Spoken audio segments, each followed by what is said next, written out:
How is everyone doing today? And in this video, we are going to do what we always do for the brand new characters of the patch, and that is going to be the things you should consider before we summon for Lingsha. Because right now, realistically, we have a lot to talk about in regards to a lot of the characters that are out right now for the game, which are characters like Fei Xiao, characters like Robin, Black Swan, Kafka, and we even got to talk about who's coming after someone like what is it called, Lingsha, and that is going to be Rappa, and all the reruns that might come with her, which is going to be an absolutely astronomical amount of value after Rappa, or with Rappa.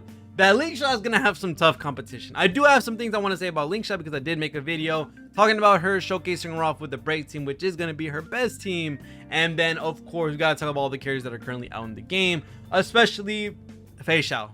We're gonna start off with Fei Xiao, of course, because she's currently the banner of the week, and once she's gone, of course, Lingsha comes. So Fei Xiao right now is definitely a strong character, one of the best characters in the game right now, tier 0 without a doubt when it comes to her value and how strong she is. She's able to basically work as the follow-up catalyst while not being a majority follow-up unit, I guess you could say. She is for the most part because she has a follow-up herself, and also her ultimate counts as follow-up damage. So I guess you could say that she is a follow-up unit.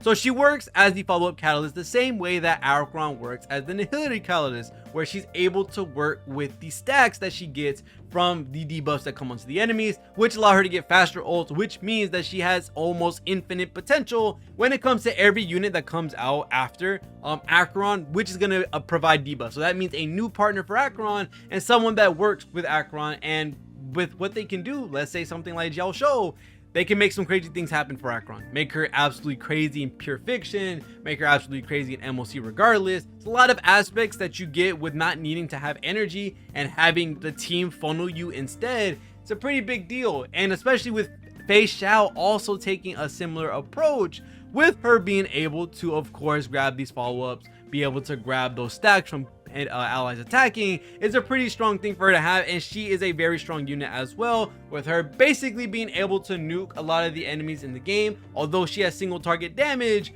her team is basically running through the whole entire field very quickly. When you have characters like Robin, when you have characters like Topaz and Numby, March 7, there's a lot of really good free-to-play options that you have right now, or there's a lot of really good substitutes that you can throw in with Fei Xiao that allow her to work.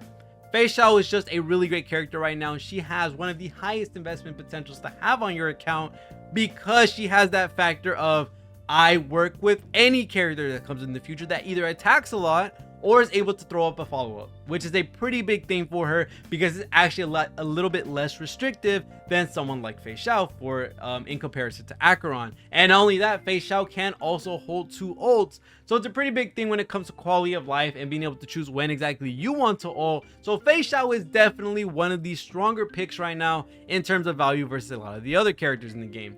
When it comes to the other banners besides Fei Xiao and how strong she is, this is where it gets a little rocky, because holy crap, is Robin a amazing unit. Robin is definitely a unit you do not want to pass up on, because at this point in the game, and I do want to make a video a little bit on the topic, right now we have the identity of supports and super supports. I do think there is a clear distinction between the two. Supports, of course, are the buffers, the characters that allow your allies either get advanced forwarded, they give them an attack buff, a damage buff, any of the sort.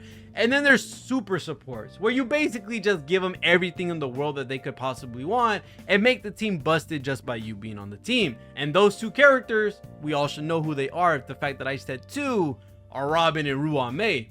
I do think realistically, if you're able to afford it, if you're able to have enough stellar jades when they come around, should have both on the account. These two characters basically encompass both of the Star Rail spheres of teams, where you have Ruan-Mei with Dot, with having it with Break, with having it with general hyper carry teams, and then you have someone like Robin who's able to help with follow-up, who's able to help with other hyper carry teams, and even some unorthodox teams that kind of don't work, but because Robin hits so much and her damage boost is so good, you're able to make it work.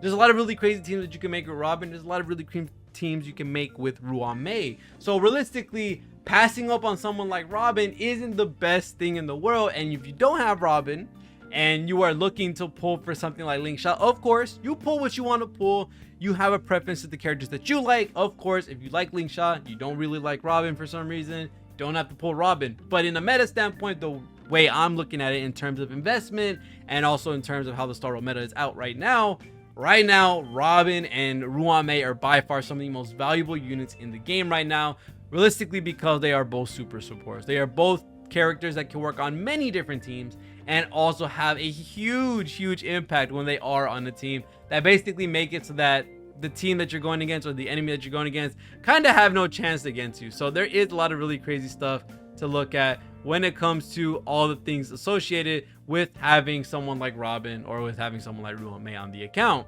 The other characters, though, this is where it gets a little tricky. Again, Fei Xiao and Robin are definitely super priority picks right now to pick up for your account, because these guys are absolutely strong in what they do. And versus Lingsha, I would definitely put these guys above Lingsha, and I'll give my reasoning for Lingsha after I talk about the other two reruns that are currently up on the banner, which are Black Swan and Kafka.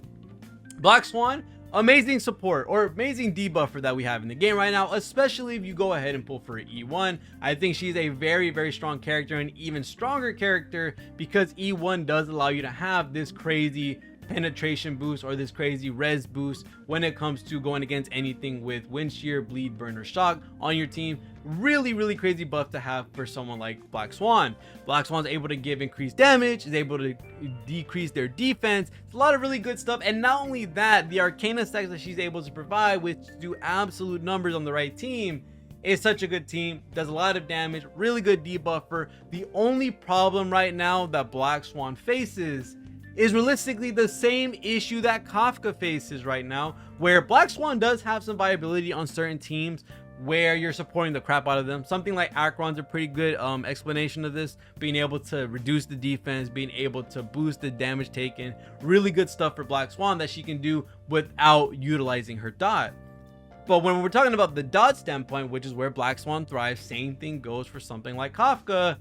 This is where it gets a little tricky for them both, only because dot hasn't seen any support in a very long time. And the hard thing about this is investing in a dot character like Kafka, because Kafka is still good. We just haven't got support. We don't have other dot units that hit like a truck like Black Swan to be able to make it so that Kafka and the dot team are able to follow the steps in the path that something like Follow Up is, where they're getting non-stop buffs for their archetype. So right now, Kafka and Black Swan are in a tricky situation, because if you don't pick them up right now and they do get a dot support or dot follow-up character or whatever the heck comes out, you are basically waiting to see if a dot unit comes out that will support this team and make the archetype be able to stand head to head with Follow-Up, which is a very hard thing, especially with all the support they're seeing right now for something like Kafka, for something like Black Swan.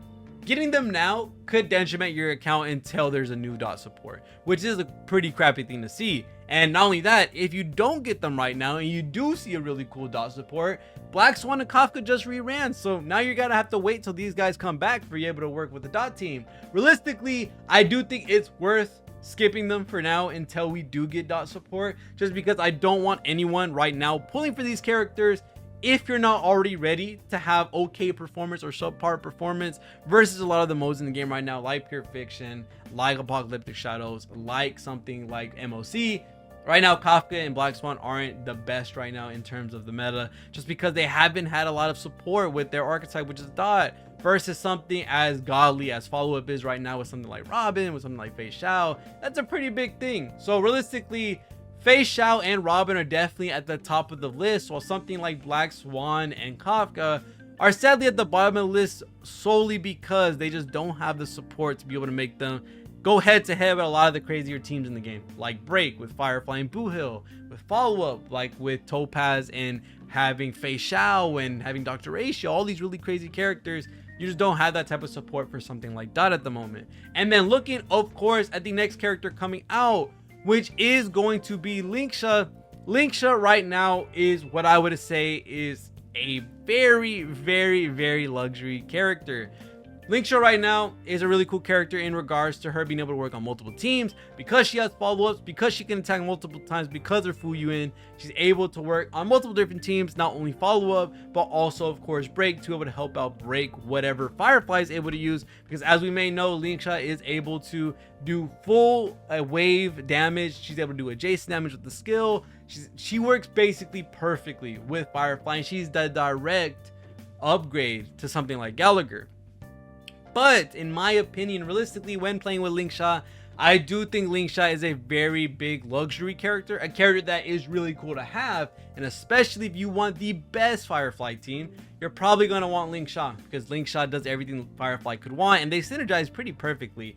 Lingsha has an emergency heal at minus 50 health or minus 60 health. Guess what Firefly does? She minuses her health by 50 whenever she does her skill out of Sam, which is a pretty big thing. That means the instant follow-up as soon as Lingsha brings it out. And not only that, you also have all this fire weakness damage that she's able to do, which can make some breaks happen, which allow her to do crazy amounts of super break damage, which allow Firefly to go ahead and break characters. It's a lot of really good synergy between these two characters, and if you really like Lingsha because she will work with Firefly, that's a pretty big deal. The other bonuses that Lingsha may have is that she can work with other characters like Fei Xiao, because again, any character that can do a follow-up, it's a pretty big deal for Fei Xiao because of how her ultimate works. So it would help in Fei Xiao's case and Firefly's case, but realistically, Gallagher does a pretty good job at fulfilling both of these roles. Gallagher can attack multiple times, with same thing with this ultimate. He is able to go ahead and get that extra turn, which is going to allow you to get a skill point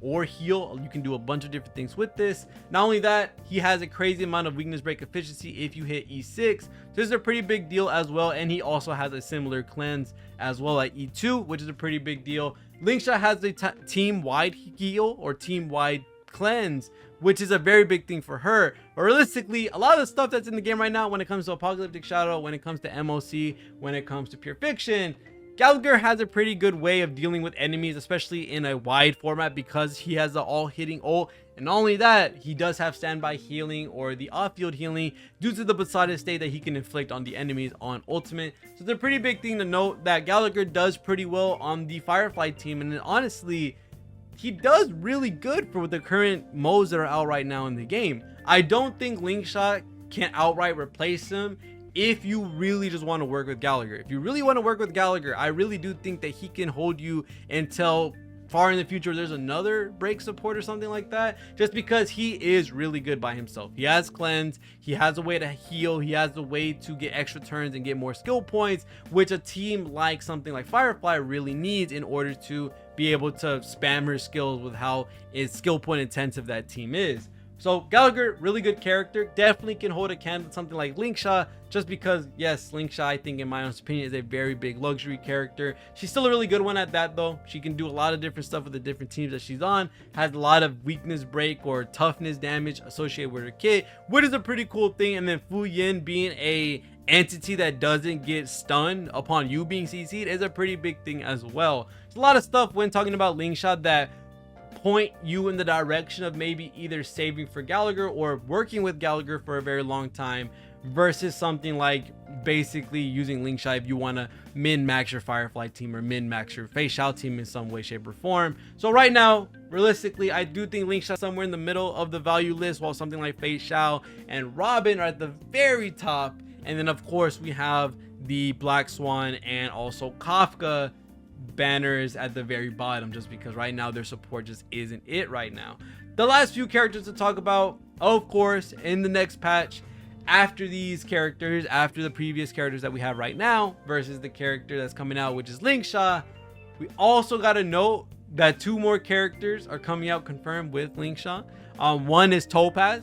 Topaz is a pretty big deal, and I also kind of skipped forward to Rappa, but Topaz is a pretty big deal as well. At this point in the game, especially with how much support follow-up has been getting, Topaz has been a very big investment just because she's able to work with basically any follow-up character when it comes to something like Jade, when it comes to something like Fei Xiao, Dr. Ratio. She's able to provide that really nice boost with Proof of Debt, which is pretty good for all the follow-up characters included. And then of course, if you have her signature, it's even better just because you're able to inflict even more debuffs, and not only that, allow more damage to come through from the follow-up attacks, like something from Fei Xiao, like something from Dr. Ratio, and any of these other characters.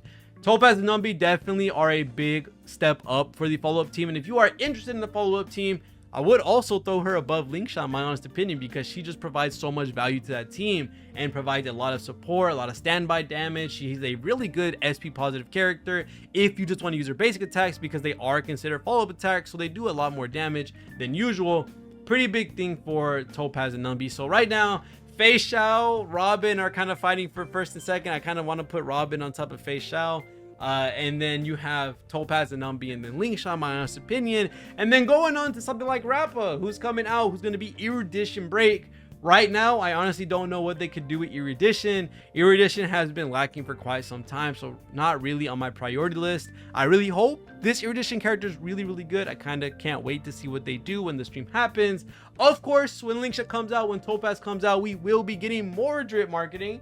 And not only that, we will be getting the stream as well, so you could kind of hold off until that happens to figure out what characters you like. Of course, I'll be making my video like I usually do, talking about all of those characters, but Rappa will be coming Erudition Imaginary. Don't know what she's going to do yet, which I'm very excited to see what she will do. But other than that, the scary thing is that with Rappa, if they want to continue doing the quadruple banner system, or the quadruple banners when it comes to the patch as a whole, we don't have a new 4-star. That means there's 3 reruns that need to happen. And those 3 reruns are kind of scary, I'm not gonna lie, especially with what we're missing right now, which I may have a brain fart. I might not remember exactly what we're gonna be looking at in terms of reruns, but right now we're kind of looking at some insane stuff coming just because we haven't seen them in a minute. Acheron is a character that hasn't rerun in a minute. Aventurine hasn't rerun in a minute. Who else hasn't rerun, which I'm trying to remember 100%. We already have Black Swan. Who else came out around that time? Boo Hill hasn't reran. Firefly hasn't reran. Ooh, yeah. Ooh. Aventurine, Acheron, Firefly, Boo Hill. Who else is left? I'm trying to remember everybody that's left, but with the characters that haven't had a rerun yet, of course, there's still characters that can get re-ran. I think Celia already had hers and Silverwolf already had hers. We are looking at a scary patch with Rappa. This is a patch where people are going to get their wallets drained right before the brand new region, which is a pretty big tactic that Hoyo likes to pull when they do stuff like this. So I'm honestly very interested to see what the reruns are, but the decision has to be made eventually. I think between this patch and next patch, you will be pulling on 1 or 2 characters, guaranteed. When it comes to either pulling on Fei Xiao, if you haven't already pulled her, if it comes to pulling on Robin, if it comes to pulling on something like, let's say, Acheron if she comes out, or maybe even Firefly. There's a lot of really big decisions that are going to be a part of these 2 patches if you haven't pulled these characters, because these characters are very strong. Of course, going into another region, we have no idea what the meta is going to look like. We have no idea what the enemies are going to counter, how the enemies are going to be. So this is a really big step when it comes to figuring out what your account needs. And of course, I'll be making the video every time all these characters are in a row like this. But we have a lot to think about and a lot to look at. But other than that, that's going to be it for this video when it comes to all the things you should consider before Lingsha. Because when you look at it, it's a lot of things you need to consider. So other than that, thank you guys so much for watching. See you on the next one, and peace.